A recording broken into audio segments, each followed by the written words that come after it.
Hello everyone, welcome back to our YouTube channel Idiotic. So আজিৰ এই ভিডিঅ'টিত আমি কম ডিব্ৰুগড় বিশ্ববিদ্যালয়ৰ যি শেহতীয়াকৈ PGET অৰ্থাৎ DU PGET 2024ৰ যি ৰিজাল্ট ঘোষণা হৈছে। চ' ৰিজাল্টসমূহ ছাত্ৰ ছাত্ৰীসকলে এইটো ৱেবছাইটত গৈ পিনে চাব পাৰিব। এণ্ট্ৰেঞ্চৰ ৰোল নাম্বাৰ আৰু এপ্লিকেশ্যন নাম্বাৰ দি পিনে চাৰ্চ কৰিলে তেওঁলোকৰ ৰিজাল্ট শ্বীটখন ওলাই আহিব। ঠিক আছে। চ' এডমিশ্যন যেতিয়া দিছিলে ৰিজাল্ট যেতিয়া দিলে চ' এডমিশ্যন হ'ব উক্ত ৰিজাল্টৰ মতে। এতিয়া ৰিজাল্টৰ লগত ৰিলেটেড কিছুমান আনুষংগিক কথা ডিব্ৰুগড় বিশ্ববিদ্যালয়ে এখন নটিচৰ দ্বাৰা প্ৰকাশিত কৰিছে। চ' নটিচখনৰ কি দিয়া আছে? নটিচখনত দিয়া আছে যে meeting for distribution of seat under central reserve quota 10:30 AM at Indira Miri conference hall. ঠিক আছে। তো notification of list of selected candidates 29 ইভিনিঙত দিয়া হ'ব।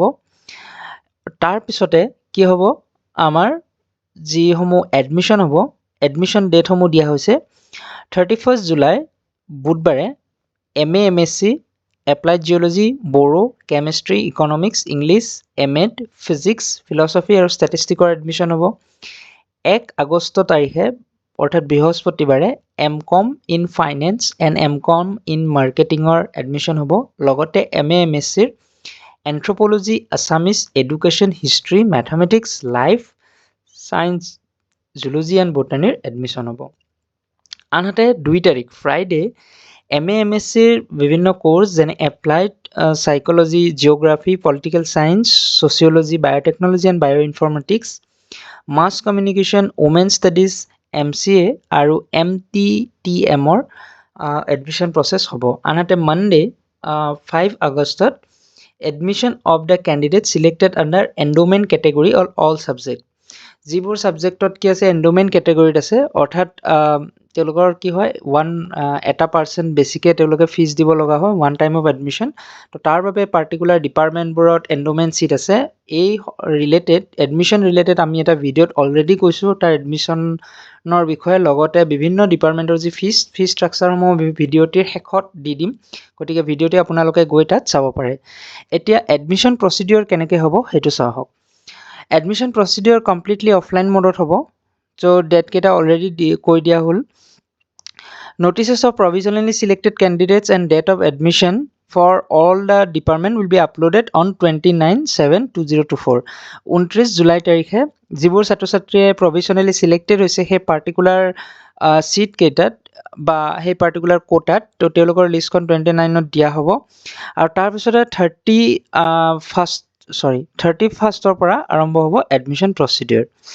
নেক্সট যি এডমিশ্যন হ'ব, এডমিশ্যনত merit of candidate securing the same score, যদি কোনোবা ছাত্ৰ ছাত্ৰীয়ে ছেইম স্ক'ৰ পায়, ঠিক আছে, DU PGT, তেওঁলোকৰ কেনেকৈ ডিচাইড কৰা হ'ব, তেওঁলোকৰ মাৰ্কটো ডিচাইড কৰা হ'ব। দেন তেওঁলোকে কোনটো ৰেংক হ'ব বা কোনটো ছিট পাব এইটো ডিচাইড কৰা হ'ব BA BSc বা BComৰ মাৰ্কৰ নাইবা ক্লাছ 12 আৰু ক্লাছ 10ৰ মাৰ্কৰ লগত। সেইকেইটাৰতো যদি কি হয় টাই ব্ৰেকিং কণ্ডিশ্যন মিট কৰে তেতিয়া 12ৰ চাব, 12ত যদি একো টাই ব্ৰেকিং হয় 10ৰ মাৰ্ক চাব।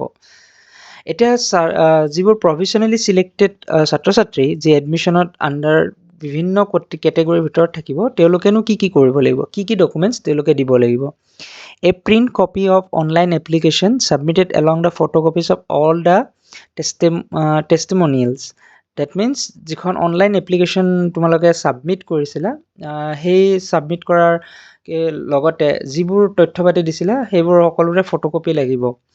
DU PGT 2024ৰ স্ক'ৰ কাৰ্ড, অলৰেডি মই ভিডিঅ'টো প্ৰথমতে কৈছোঁ তোমালোকে কেনেকৈ স্ক'ৰটো চাব লাগিব। তো তাৰ যিখন স্ক'ৰ কাৰ্ড ওলাব সেইখন প্ৰিণ্ট আউট কৰিব লাগিব, তাৰ প্ৰিণ্ট আউটৰ কপি এটা ল'ব লাগিব। গ্ৰেজুৱেশ্যন মাৰ্কশ্বিট আৰু গ্ৰেড শ্বীট আৰু পাছ চাৰ্টিফিকেট লাগিব। যিসকল ছাত্ৰ ছাত্ৰীয়ে ৰিজাল্ট ঘোষণা হোৱা নাই তেতিয়া তেওঁলোকৰ কি দিব লাগিব, 5th ছেমিষ্টাৰলৈকে মাৰ্কশ্বিটখন তেওঁলোকে দিব লাগিব। আনহাতে ক্লাছ 10 আৰু 12ৰ যি মাৰ্কশ্বিট এণ্ড পাছ চাৰ্টিফিকেট দিব লাগিব। যদি কোনোবা ছাত্ৰ ছাত্ৰীয়ে কাষ্টত বিলং কৰে তেতিয়াহ'লে সেই পাৰ্টিকুলাৰ কাষ্টৰ কাষ্ট চাৰ্টিফিকেটখন দিব লাগিব।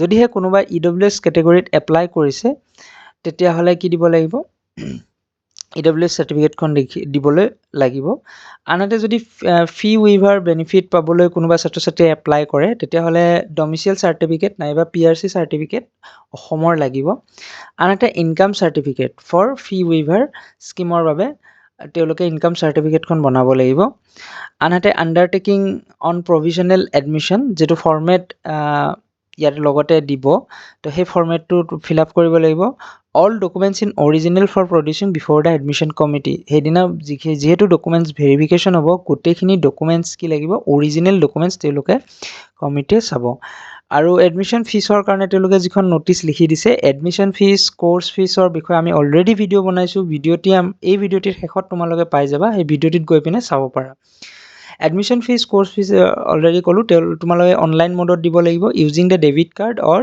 ক্ৰেডিট কাৰ্ড এণ্ড ইণ্টাৰনেট বেংকিঙৰ সহায়েৰেও দিব পাৰা admission of the candidate shall be held মানে এডমিশ্যন ক'ত হ'ব ডিপাৰ্টমেণ্ট নাইবা সেই পাৰ্টিকুলাৰ চেণ্টাৰটোতে হ'ব The selection and admission of all the academic programs covered by this notification shall be purely provisional and subject to fulfillment of requisite norms of qualifying examination other যিবোৰ criteria আছে ধৰা provisional হ'ব আৰু ছাত্ৰ ছাত্ৰীসকলে পাছ কৰিব লাগিব এই পাৰ্টিকুলাৰ এক্সামবোৰত যেনে কাৰোবাৰ যদি 5th সেমিষ্টাৰলৈকে এক্সাম হৈছে এক্সামৰ মাৰ্কটো চাই পিনে তেওঁলোকে প্ৰভিজনেল এডমিশ্যন দি আছে 6th সেমিষ্টাৰত যদি ফেইল কৰে সেই পাৰ্টিকুলাৰ ছাত্ৰ ছাত্ৰীগৰাকী তেতিয়াহ'লে তেওঁলোকে চিটটো কি হ'ব কেঞ্চেল হৈ যাব তো তেনেকুৱা কিছুমান কথা থাকে আনহাতে এণ্টি ৰেগিং যিখন আণ্ডাৰটেকিং সেই এণ্টি ৰেগিং আণ্ডাৰটেকিংখন তেওঁলোকে ফিল আপ কৰিব লাগিব এণ্টি ৰেগিঙৰ যিটো ৱেবছাইট ইয়াতে দিয়া হৈছে মই ভিডিঅ'টিৰ ডিছক্ৰিপশ্যনত দি দিম তোমালোকে যাতে এণ্টি ৰেগিঙৰ ফৰ্মখন উলিয়াই ল'ব পাৰা আৰু তাৰ লগতে জমা দিব পাৰা এতিয়া একেবাৰে অন্তিম পৃষ্ঠাটোত কিনো আছে অন্তিম পৃষ্ঠাটোত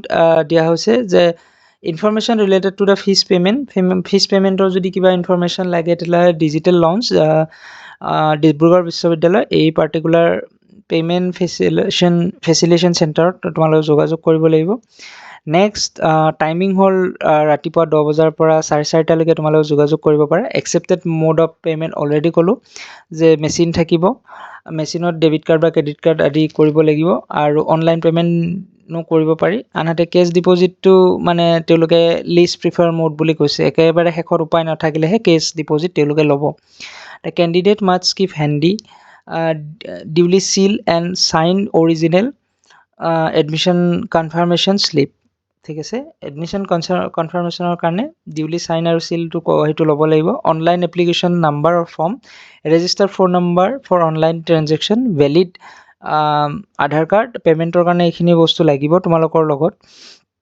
next candidate intending to pay' using debit card or credit card must ensure that the adequate limit is provided by the host bank তোমালোকৰ যাতে লিমিটটো থাকে ডেবিট কাৰ্ড বা ক্ৰেডিট কাৰ্ডখনত next candidate must ensure the e-commerce transaction is allowed কেতিয়াবা কি হৈ থাকে ডেবিট কাৰ্ড বা ক্ৰেডিট কাৰ্ডৰ ই-কমাৰ্চ ট্ৰেনজেকশ্যনটো এলাউড নাথাকে তেতিয়াহ'লে সেইটো অন কৰি ৰাখিবা যাতে এডমিশ্যনৰ টাইমত খেলি মেলি নহয় candidates is allowed to use any one of the payment mode stated above one mode of payment can not be mixed with the other মানে এনেকুৱা হ'ল যে মোৰ একাউণ্টত পইচা নাই 35,000 মই এটা দি দিলোঁ বাট 50,000 বাকী 15,000 মই কেছ দিলোঁ এইটো একচেপ্ট কৰা নহ'ব হোল মোডটো এটা পাৰ্টিকুলাৰ পে'মেণ্টেৰে তোমালোকে দিব লাগিব no' candidate shall be treated as admitted unless their enrolment ID is generated through the ERP portal তোমালোকৰ এনৰলমেণ্ট IDটো ERP পৰ্টেলত জেনেৰেট হ'লেহে তোমালোকে একচুৱেলি এডমিটেড হোৱা বুলি ইউনিভাৰ্চিটিয়ে মানি ল'ব therefore candidate has to ensure that their enrollment ID is generated before leaving the university campus ইউনিভাৰ্চিটিত থাকোঁতে তোমালোকৰ যাতে এনৰলমেণ্ট IDটো আহি যায় সেইটো বস্তু তোমালোকে গুৰুত্ব দিবা আনহাতে cash payment shall be deposited at the designated bank or branch only no other cash deposit shall be accepted ঠিক আছে তো designated bank for receiving admission fees in case is Punjab National Bank Dibrugarh university ব্ৰাঞ্চত ডিব্ৰুগড় বিশ্ববিদ্যালয়ত যিটো Punjab national bank আছে তাতে cash পে'মেণ্টবোৰ জমা কৰিব লাগিব যদিহে কোনোবা ছাত্ৰ ছাত্ৰীয়ে কেছ লৈ আহে তো আজিৰ এই ভিডিঅ'টিত ইমানখিনি আছিল যদি ভিডিঅ'টি ইনফৰ্মেটিভ লাগে তেনেহ'লে বন্ধুসকলৰ মাজত শ্বেয়াৰ কৰিবা আৰু চেনেলটি ছাবস্ক্ৰাইব কৰিবলৈ নাপাহৰিবা ধন্যবাদ